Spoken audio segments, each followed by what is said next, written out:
So welcome everyone to the first in a series of webinars that is offered by the NIA-funded Network on Life Course Health Dynamics and Disparities.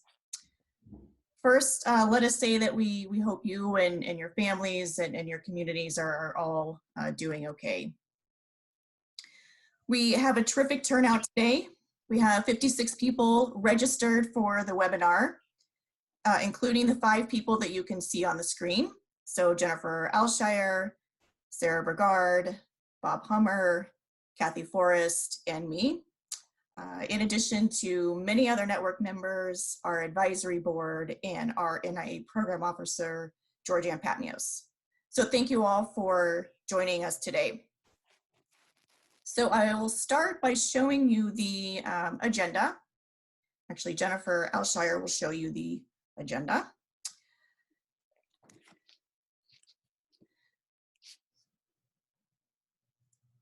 On the next slide. Thank you.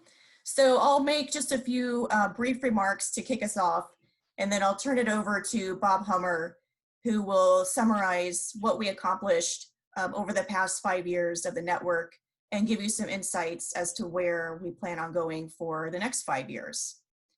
Then Jennifer Ailshire will discuss all of the activities and accomplishments that we've engaged in this past year, the 6th year of the network. Then Sarah Burgard will talk about the proposal mentoring program, which we will do again this summer. Many of you will remember that we offered it last year after the PAA meeting, and it was quite successful with several of the participants receiving NIA funding after that workshop. And then we'll conclude with the tentative schedule of upcoming events for the next year to just kind of whet your appetite for what we're going to do over the next 12 months. So before we begin, and I turn this over to Bob, I'll share just a few logistical details.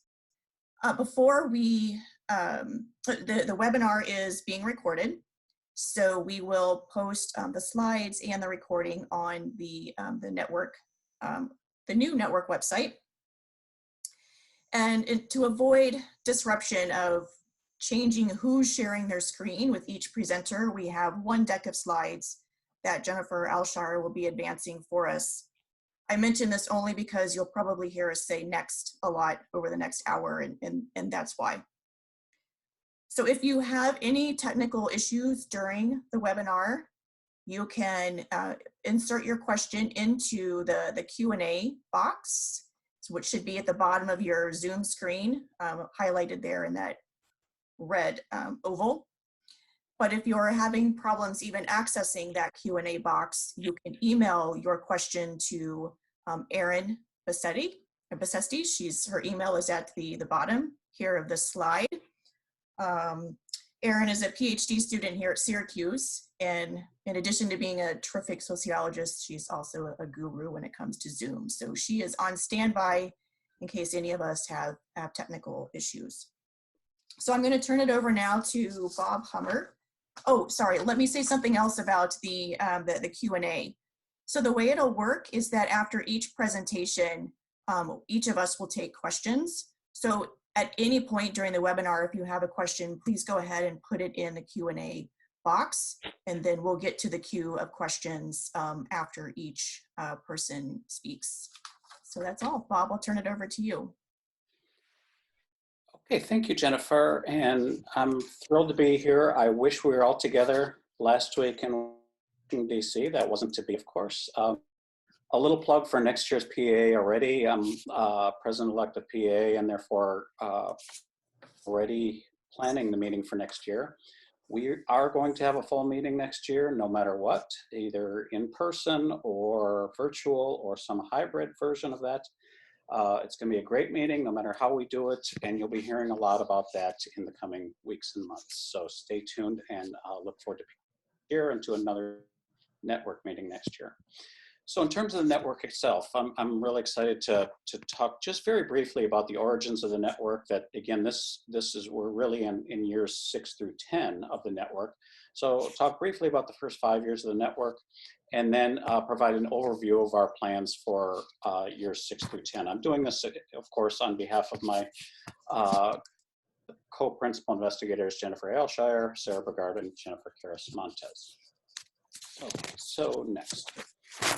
Okay, so in terms of what we're calling phase 1 of the network from 2014 to 19, the idea of that origin of the network was to create this multidisciplinary, multi-institution network focused on trends and disparities in U.S. adult health, which, as probably everyone knows by now, is, we're not in great shape in terms of the overall health of the country, and also in particular with disparities, some that are large and others that are large and widening.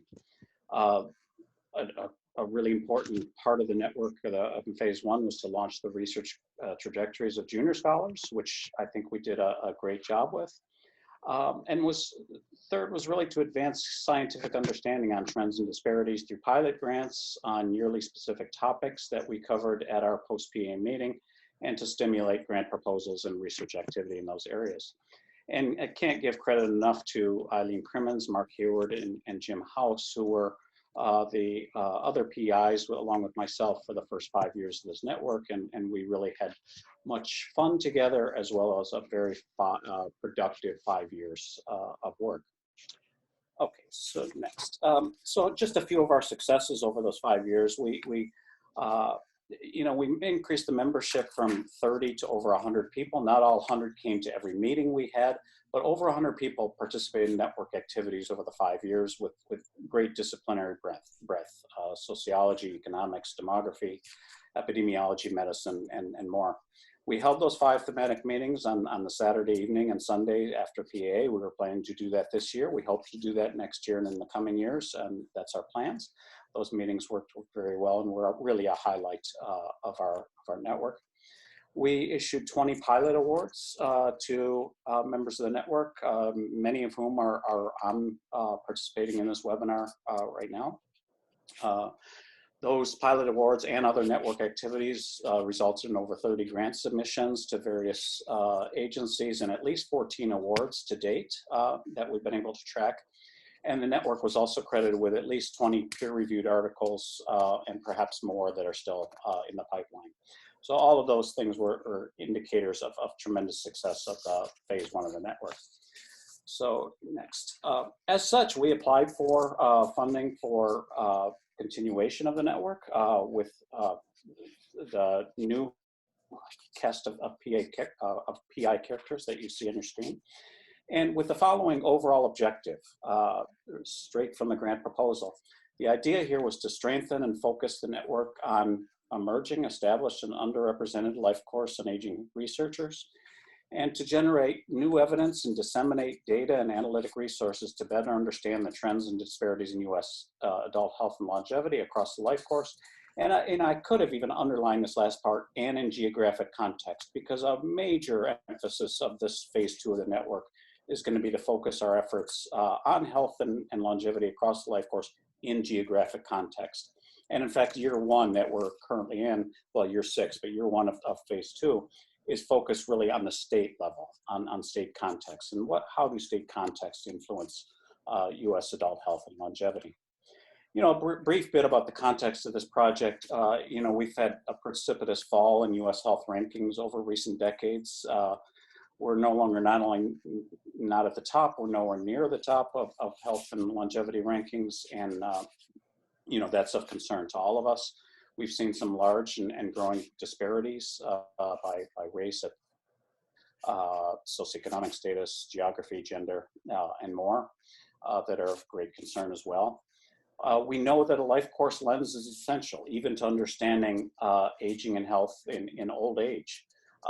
That health and old age must consider health and social circumstances long before that, in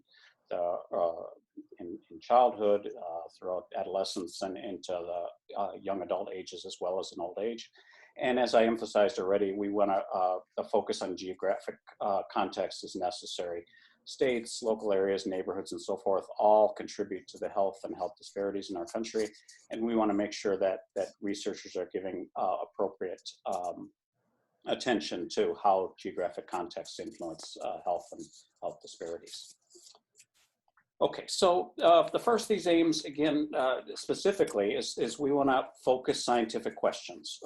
So in year one of the network, again, we are focusing specifically on state contexts. So in this case, the question being, how do state and local contexts in year one here, how do state contexts shape trends and disparities in adult health and longevity across the life course? But throughout the years of the network, we'll then move from state context to cities to neighborhoods, and then we'll begin to focus on combined levels of geography as well. So for example, how is life course health influenced by multiple contexts of geography in which people live? So we're going to focus these scientific questions. Next.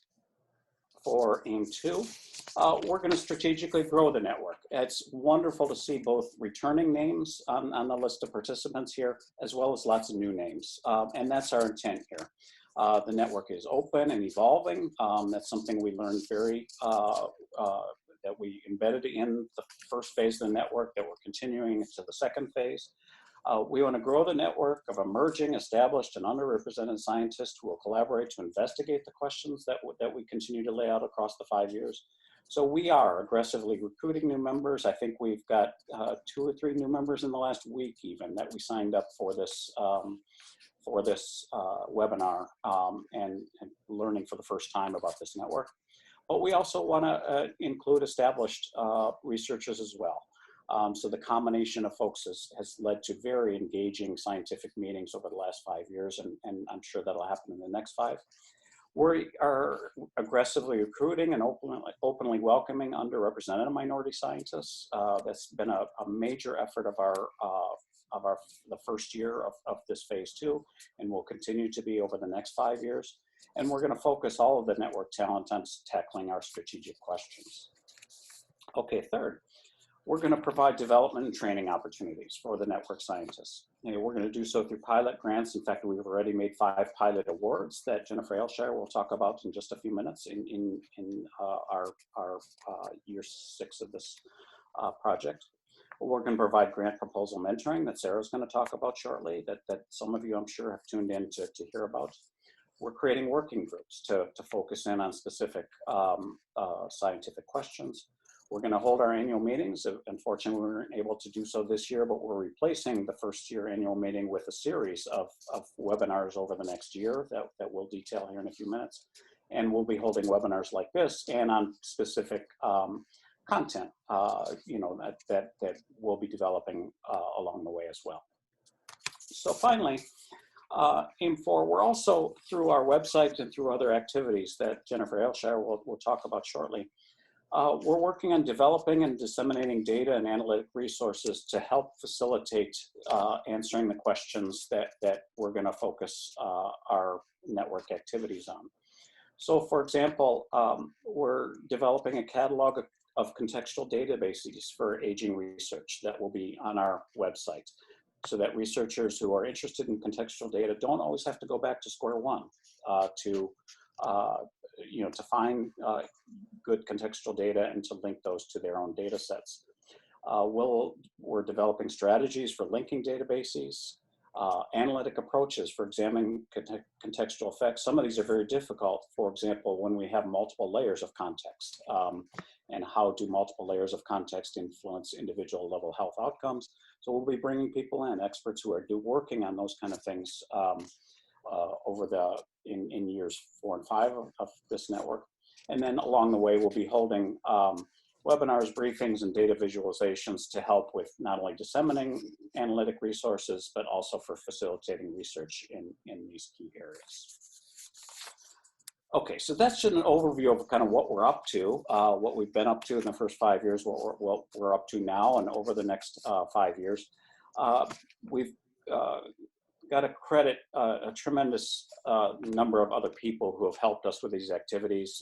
Kathy Forrest, who is, you see on your screen, who's the network manager at Syracuse and keeps us moving on a day-to-day basis. Our co-investigators, Barbara Entwistle, Shannon Mana, and Julie Zismopoulos, Barbara at UNC, Shannon at Syracuse, and Julie at USC, who helped us put the proposal together, who have already reviewed pilot projects for us, and who are and will be instrumental to our activities throughout the 5 years. Our external advisory board, who we've already put together this year, and you'll see their names in just a few minutes. All the network members and the original NPIs, can't thank enough to Eileen, Jim, and Mark for getting us going. And finally, last but not least, the National Institute on Aging for their financial support. Georgianne Patmios, our PO, but also all of the NIA program staff who have been at our meetings and so instrumental in their ideas and encouragement as we've not only started the network, but continued it over these and will continue over the next 5 years. So thank you for your attention just on this overview. Let's see, I did remember questions on this overview right now before we get going. Hi, Bob. I don't see any questions up yet. If anyone wants to pose a question to Bob, please do so at this time.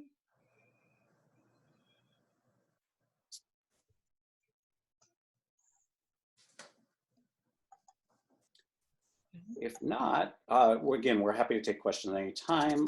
Slides are available. We're always here to talk, but this broad overview, I'm going to turn it over next to Jennifer Ailshire, who will go through some of the activities that we've already been covering in the first year of phase 2 of the network. Thanks, everybody. Thanks, Bob. We'll see how this goes. I feel like my screen is somewhat frozen. Okay, so our second phase of the grant, as Bob just described, we're in year 1 of the second phase, or we think about it as year 6 of the network that started 5 years ago officially with NIA funding. We started in the fall, and not a lot of time has passed, but I think actually with this whiz-bang team we've got, we were able to accomplish a pretty significant number of activities already. And you'll hear throughout the rest of this webinar about all of the activities that we have planned over the coming year as well. So just to give you a brief overview of the year 6 activities, as Bob mentioned, we've already formed our advisory board. We solicited pilot proposals, and with the help of the COIs, we selected 5 from what was a very strong group of proposals. With the help of a team of graduate students and postdocs at USC, we redesigned the network website. And as you are all participating in it, we have been able to pull off a virtual network meeting this year in lieu of our annual meeting. So first I wanted to talk just for a few moments about the advisory board. We selected members primarily for their expertise in a couple of different, very complementary areas for accomplishing the goals of the network.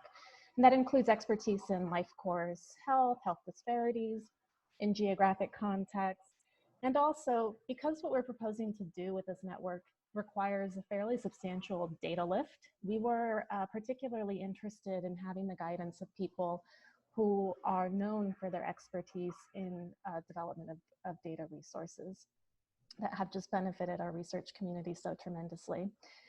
So the role of the advisory board is to provide some input on the focus for our calls for pilot grants, for instance, and we look to them for guidance on any issues that might arise in the network. And they will also hopefully be participating in our proposal development activities for the network members. I just want to note that I believe every person we asked to serve as an advisor to the network said yes. And this may just reflect the fact that the 4 of us gravitate towards kind people who are always willing to give back to the research community. But I'd like to also think that the enthusiasm for the network is reflected in the participation of these people, and that they also believe in the mission of this current network. So our advisory board members are listed here. It's Scott Burris, Kate Cagney, Eileen Crimmins, Kyle Crowder, Matt Grossman, Mark Hayward, Jim House, Maggie Levenstein, and Rob Warren. And I just put asterisks next to the former network PIs. I think this is a good move on our part, and we're so grateful to them for agreeing to serve in the advisory board because it really helps us maintain continuity and build on the strengths of the network. We also selected 5 pilot grants, as I just said, and these are the 5 that we selected. As Bob noted, this year the pilots are focused on state context and health. So we selected pilots that cover a fairly broad range of issues that are all of tremendous importance to the field of aging and health research. Here I've just listed the titles and the investigators. When I get to the website, I'll show you where you can learn more about these individual pilots. But our pilot grant awardees are Courtney Bowen, Jason Boardman, Carmen Gutierrez, Patty Homan, and Adriana Reyes. Okay, now I need to figure out how to switch to the website. So the website has been moved from being housed at the University of Michigan to the University of Southern California. And to be consistent with the network emails that have been coming out of Syracuse, the aging network at syracuse.edu, we've also assigned an alias to this website. So you can access it by typing in agingnetwork.usc.edu. And I'm just gonna go there now to show you what the website looks like.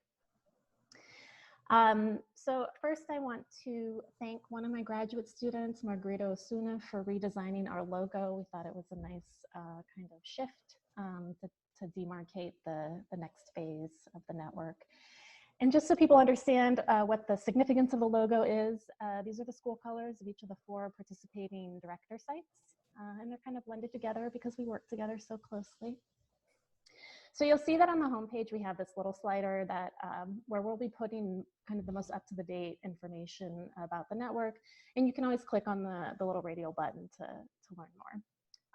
Notable feature on the homepage is just the description of the network, which you've just heard from Bob. But also at the bottom, I just want to draw your attention to the fact that, oh, I said the email address incorrectly. So it's agingnetwork@maxwell.syr.edu. So this is the email that you can use if you have, well, any questions about the network or any questions about the website.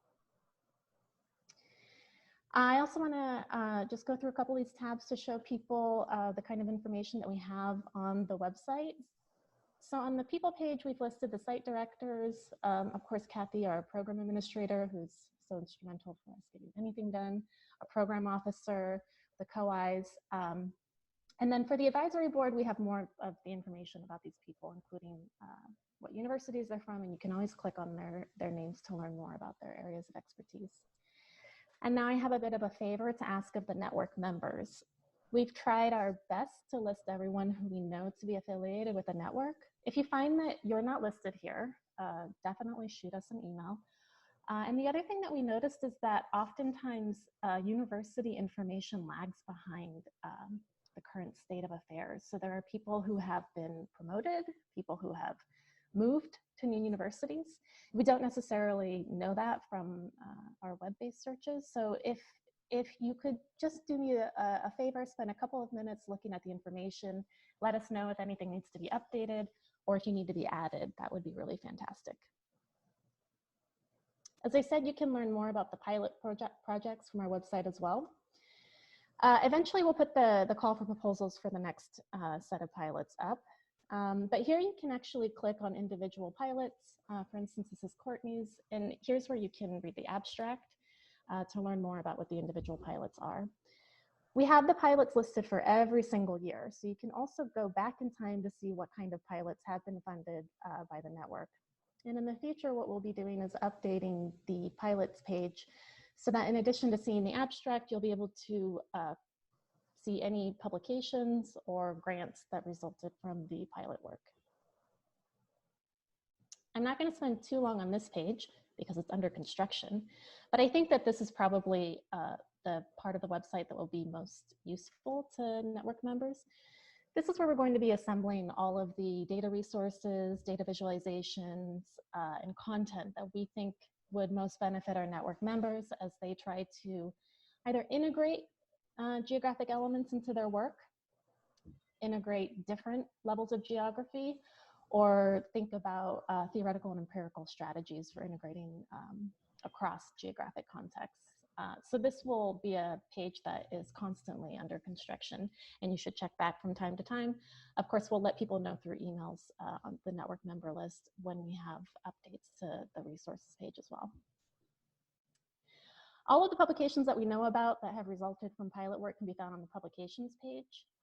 Many of you probably already received an email just a week ago, 2 weeks ago, asking for any updates on publications. So we have searched publications and assembled those that we know of. But of course, if you have publications that aren't on here that were directly benefited from or motivated by network activities and your participation in the network, it would be great if you could let us know. And then the last tab that I think is of particular interest to you all is where we list all of our events information. So at the very top of the page, we have whatever the current event is. That's today's virtual webinar. You can also check for upcoming events. And so Jennifer Montez is going to go into this in more detail, but we've listed the upcoming events, sort of the calendar of events for the next several months. And then if you want to see the kind of network activities that happened in the past, you can always check out the past events to read about prior meetings that we've had. And because I'm asking a lot from you all today, I also want to draw your attention to this little news ticker that we have. Here is where we would really like to highlight any important news from or about network members. So far, the only news we have is the news that I know about, which of course is the renewal of the network. The fact that co-director Sarah Burgard is going to be the next director of the Population Studies Center in Michigan, that Bob was elected as president of PAA. And we want to congratulate Katrina Walzeman on a new investigator grant with the Alzheimer's Association, which we partly know about because I'm involved with her grant. But Katrina was a year 3 pilot awardee. She also participated in our proposal boot camp last year after the PAA meeting. But we know about this news because I personally know about it. What we would love is to know about other news that you might have where we could highlight significant events that involve network members. So again, you can email about updates to your information on the people page, any publications or grants you want to tell us about, or any other newsy items that we could include here for the benefit of all of our network members to learn about. So I'm going to go back to the slide deck. So hopefully you all have an opportunity to check out the website. And again, if you could just email using the email address that's listed at the bottom of the homepage to let us know about any changes or updates, that would be tremendously helpful. And I should acknowledge, in addition to Margaret Osuna, who helped with the logo, there's a great graduate student, Holly Rice, at the School of Gerontology, who was constantly updating content for me, and network member, postdoctoral associate at the kind of at Syracuse and USC. We sort of share her, but Sarah Malhorter has also been very instrumental in the website redesign. So thanks to everyone for helping us with that. So those are the activities we've accomplished so far, but we have many other activities that are upcoming, including the fall webinars. As I said, you can always check back to the website to look at the calendar of events. That's also where, for instance, you'll find this recorded webinar, or where you'll find any links for registration or any other kind of information that is important that will all be centralized on the website. And the proposal development activities, it's another set of upcoming activities that Sarah Burgard will be talking about, and that will start this summer. We have entered the comments and questions part of this segment. Kathy? Sorry, I had to take myself off on mute. Jennifer, I don't see any questions, but I did see a comment saying that your website was great. So that was in chat. Does anyone have any questions? And you can always type these in after this segment as well. You know, maybe during the next segment if something comes to mind. Oh, hang on. I see one question here. Oh, that's someone else made a comment on your website, on the website. Thanks, Andrew. I've learned a lot about website design in the past few months. Most notably that it's not in my wheelhouse of talent. So I'm grateful to the people I work with that they are much more talented in this aspect than I am. Okay, so there is another question up here from Javier. Yeah, actually, let me just go back to the website really quickly. So I should note that in the year 5 of the network, we had a set of pilots that were selected specifically for developing the catalog of resources. But actually, each of the year 5 pilot awardees developed resources as well. So what we have this, what's happening is that we're all developing data resources and we're trying to catalog those that already exist. So just as one example, Jennifer Montez had one of the pilots, her kind of area of expertise at the moment is state context. And so if you click on the link, you can find a state level data resources catalog that she's already compiled. She has also compiled state level contextual data. So this is something that we talked about a lot with a lot of other people involved in the network at the meeting that we had after PAA last year. So she's focusing on state level data resources, and I work on building a contextual data resource that's very much more local level. It's a lot of neighborhood-based measures, county. Given the synergies, I think we're moving up into state level geography as well. And also Lauren Gadosh and Taylor Hargrove are working on a contextual data resource that kind of spanned all of these levels, specifically for use with the ad health data. So there'll also be a link out to the health and retirement study where the contextual data that I've assembled has already been made available for users who have access to the virtual data enclave. We'll have the link out to all of the work that Jennifer Montez has done. And actually what we're hoping to do is to really tap into the data development activities of all the network members as well. The idea being that a lot of us are working kind of on our own, we're developing data resources or we're locating data resources. A lot of my time is actually spent finding like really cool EPA data that is housed in some odd beta server that I then pull together for people, or finding other data sources that academics may not necessarily think about but could be quite useful in our work. And what we would like to do is just kind of centralize all of that information for our network members so that you all don't have to, you know, recreate the wheel every single time. So Jennifer, there is one more question, and this is from Hiram Beltran Sanchez, and he's asking, how does one become a member of the network? He's currently not a member. So glad you asked. I meant to actually say something about that. We've had this question from people before. It's as easy as just sending us an email. So we have a very kind of open view in terms of the network because we view it as something that is supposed to serve the needs of the community of researchers in health and aging, also the community more broadly.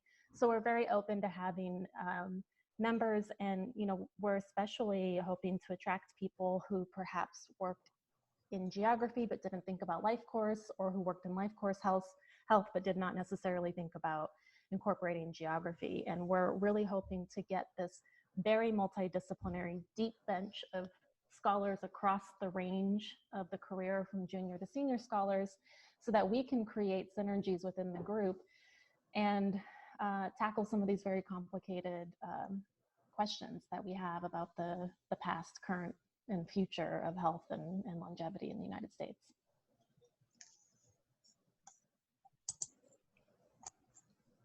So that looks like it for the questions at this time.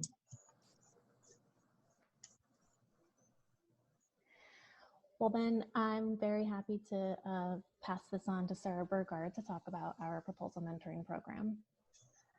Well, thank you so much, Jennifer. And I'm really grateful to all of your team for making what I agree is a spectacular new website, and hopefully a place that many of us will visit more frequently than we do our own university departmental websites, which I visited for the first time today because we're having online graduation, and was quite surprised to see how much had changed. So I think in this new digital world, it'll be really helpful for us to have a landing spot. And I'm here to talk about one of our first digital forays into this new format that we're living in.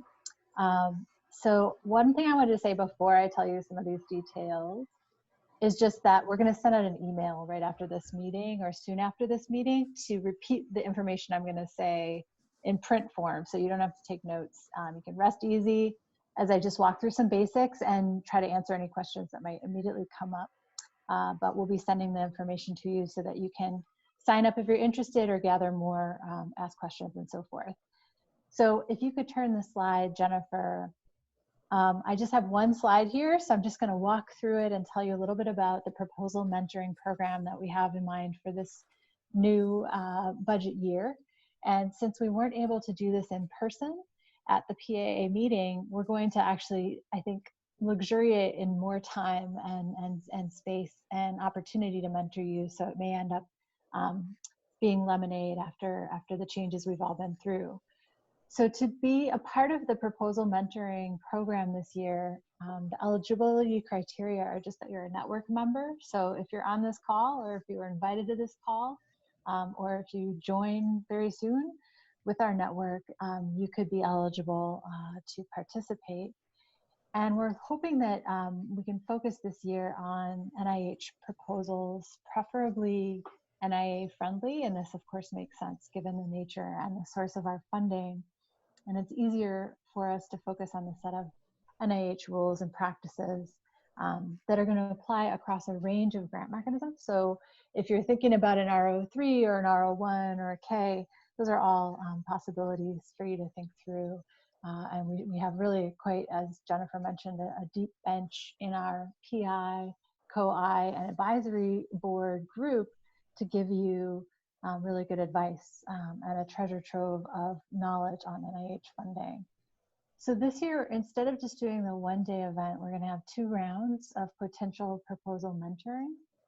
If you'd like to get feedback in June, and you can be ready by the end of this month of May to send us an Ames page, then we're going to have a first round meeting in June for those folks. And then we're going to have a second round meeting with a new group that would submit their aims to us, their specific aims page, by the end of July, and we'd have a feedback meeting and conversation in August, right? So that's going to put folks who are on different calendars for the October or later deadlines kind of in a place to help them prepare. So again, this is not like a 2-part system. It's really that we're thinking about trying to mentor 2 separate groups of proposal writers. We're going to have an electronic format for these meetings in June and August. And so we'll join together on Zoom or some other similar platform. And the folks that have signed up to be our mentees will present kind of one PowerPoint slide on their project.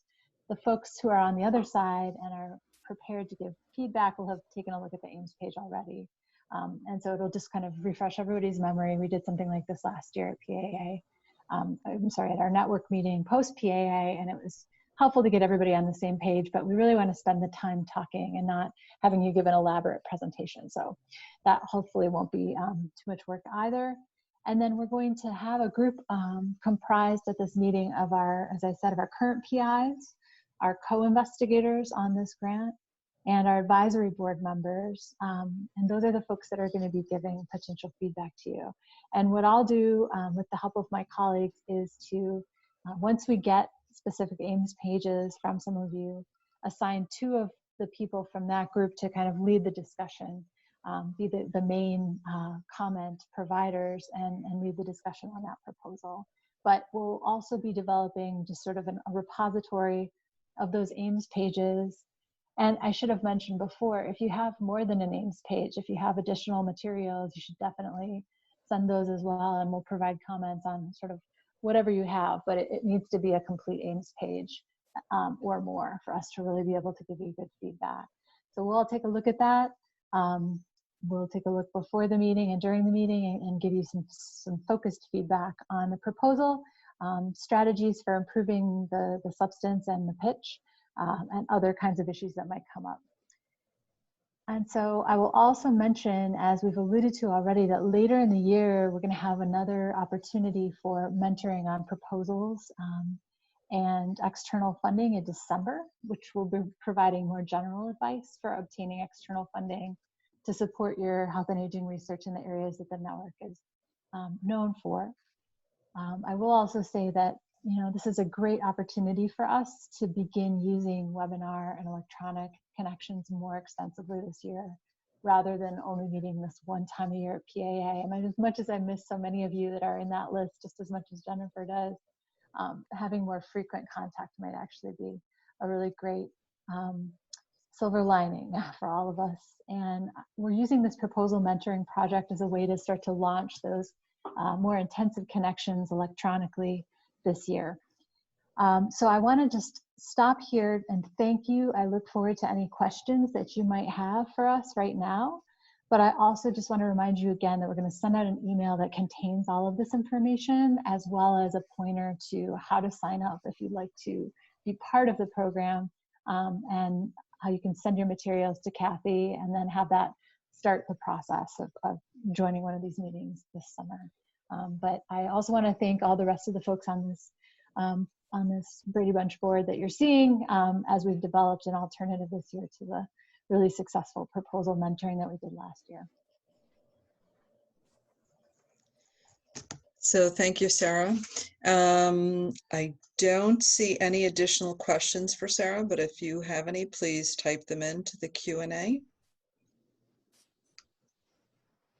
In case anyone's wondering, I just wanted to clarify, though, that the kind of proposal boot camp does require this, I suppose you could call it an application process, but really it's just like, I'm applying for a grant, here's some aims or whatever.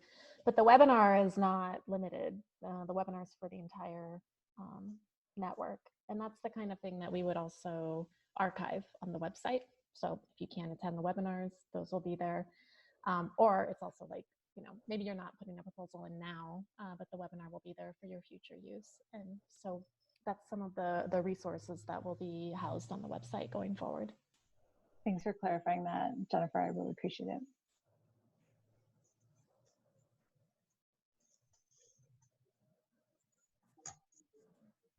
Okay, so it doesn't look like we have any more questions coming in just yet. So we'll go to the final portion of the webinar. And what I'll do here is just take a few minutes to share the tentative schedule of events for the coming year to whet your appetite. So as we mentioned earlier, you know, we typically have an in-person meeting. We should have had it last week in DC following PAA. We had a really spectacular lineup of presenters and activities for this year. And we also structured the meeting a little differently than it has been in the past. And we anticipate using that new structure going forward. And I'll explain in a minute what that new structure is. So essentially the new structure is to provide both depth and breadth of discussions. So we had planned on a 2-hour session on Saturday late afternoon, where we would feature 2 keynote speakers who would each give about a 30-minute presentation and go into considerable depth on the topic related to this year's theme. And we would have lots of time for discussion, debate, etc. And I'm still on the first slide. Thanks. So in that, we thought that discussion and those keynotes would really prime the conversation for dinner that would follow that Saturday portion of the meeting. And then we would continue the meeting again on Sunday with the breadth portion of the program, where we have about 10 presenters on about 10 different topics. And these would be short presentations to give us a taste of what everybody's doing and the innovative work that is going on in the network. So because we were so delighted with the program that we had organized, what we decided to do is, rather than scrap it or reconstitute it, we asked all of the presenters if they would be willing to give their talk as a webinar over the following year, and they all agreed. So we're delighted about that. So in the next couple of slides, we'll show you what the tentative schedule is. So the 2 keynotes we've scheduled for the fall. Just as an aside, all of the events will be scheduled on the first Friday of the month from 1:30 to 3 so we can all block out that time on our calendars, hopefully. So the first keynote is from Andy Van Allen, Assistant Professor of Public Policy and Sociology at Penn State. Many of you, if not all of you, know Andy. He is an exceptionally talented demographer with expertise in US state mortality trends. And then Friday, October 2nd, our keynote is from Rebecca Kreitzer. She's an Assistant Professor of Public Policy at UNC Chapel Hill. She's a new member of the network. Her work focuses on US states, US state policies, US state politics, and how those factors shape population health, especially women's health. So we recognize that this October 2nd date may conflict with the IAPHS conference currently scheduled to be held in Minneapolis. So we may need to reschedule this particular webinar. So we'll follow up with that. So then the next webinar will be the first Friday in November, November 6th, where we'll hear brief presentations from each of the pilot grant recipients from year 6. So they'll give us all 10-minute presentations highlighting what they have, highlighting the findings from their pilot proposals, which should be very interesting, and I'm sure they'll want to get feedback from the members on where to take their work next. Then in December, Sarah had alluded to this earlier, we plan to offer for that webinar a session on preparing your first NIH proposal submission.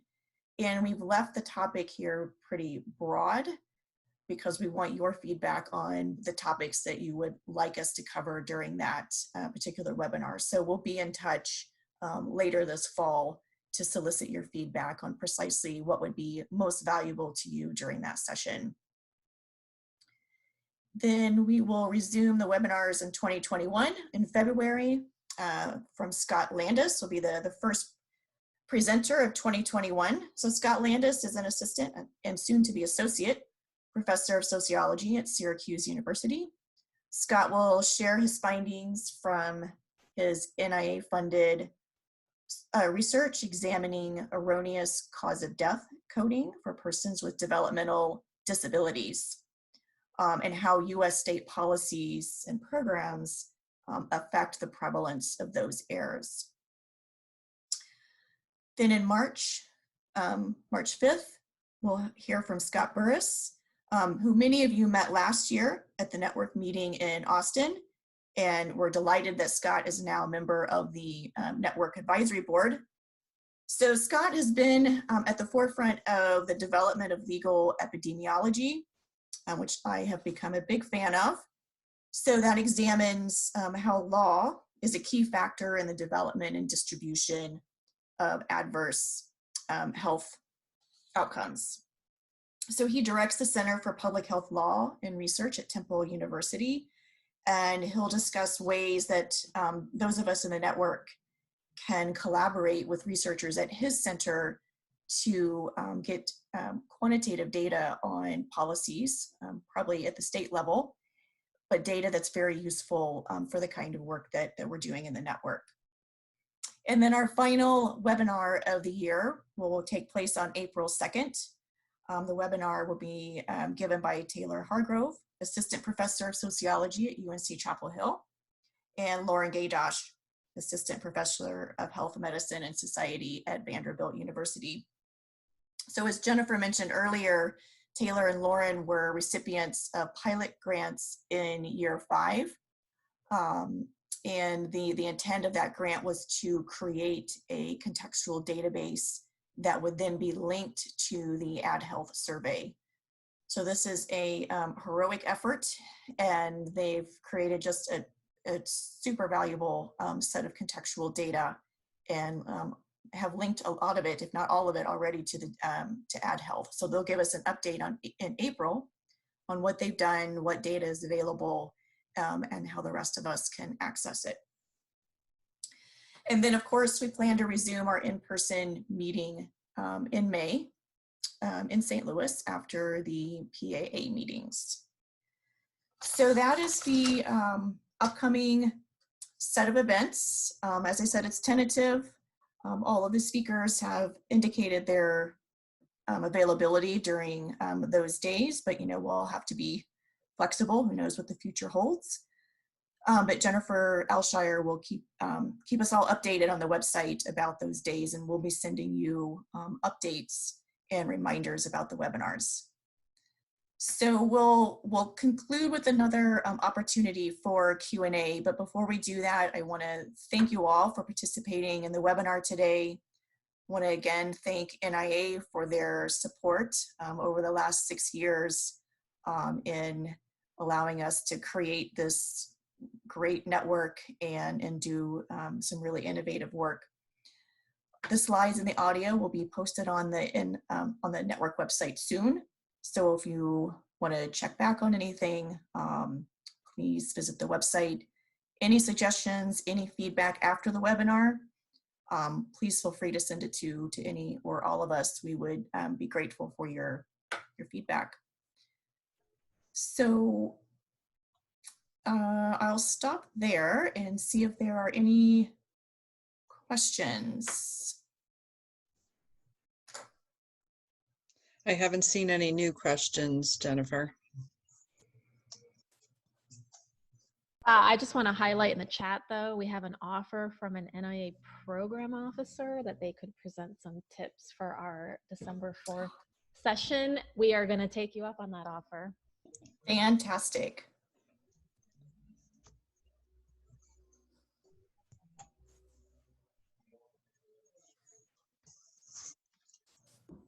I see more coming into the chat box, and maybe the Q&A also. Yes, it was more of a comment for the Q&A. Just appreciative of the great information today. Thank you, Hannah. You've made great contributions to us, to the network already. Look forward to your continued participation.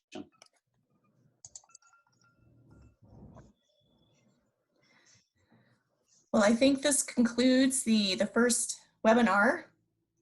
Thank you, everyone, for joining us today, for sending us questions. Please keep an eye out for our emails. As Sarah mentioned, the next thing on our list is to offer the grant mentoring program. So please get your information to us by the end of the month, and you'll be getting an email soon with more information on where to send that. So have a great weekend, everyone, and we will see you in May or September. Thanks, everybody. Thanks. Bye-bye.